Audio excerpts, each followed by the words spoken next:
Hello అండి. మా చెట్టుకి చాలానే పువ్వులు పూస్తాయండి.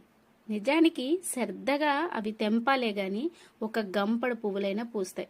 ఇది చూసి మా ఫ్రెండ్ ఆశ్చర్యపోయి నాకు కూడా చిన్న కొమ్మ ఇవ్వు వేసుకుంటానని తీసుకుని వెళ్ళిందండి. తీసుకొని వెళ్తే ఒక సంవత్సరం క్రితం అనమాట.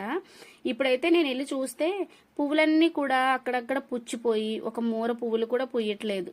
తను అడిగాను అనమాట, అసలు పూయట్లేదు ఏంటి, దీని మీద ఏమి శ్రద్ధ పెట్టలేదు అంటే డైలీ నీళ్ళు అయితే వేస్తున్నానని చెప్పేసి నంది. చెట్లకి పువ్వు ఏమంటారు, నీళ్లే కాదండి, దానికి సంబంధించినవి చాలానే ఉంటాయి. అలా గనక మనం చేసినట్లయితే ఇదిగో ఇంత హెల్దీగా చక్కగా ఎక్కువ పువ్వులు అయితే పూస్తాయి అన్నమాట. మీకు కూడా సన్నజాజి పాదు ఉందా? అయితే నేను ఏం ఫాలో అవుతున్నాను అనేది నన్ను కామెంట్లో అడిగితేనే కదా నేను చెప్తాను. నన్ను ఖచ్చితంగా అడగండి, ఏం చేశాను, ఇన్ని పువ్వులు ఎలా పూస్తున్నాయి అనేది నేను ఖచ్చితంగా వీడియో తీసి పెడతానండి. ఈ వీడియో నచ్చినట్లయితే లైక్ చేయండి, తెలియని వాళ్ళకి షేర్ చేయండి. Thank you for watching.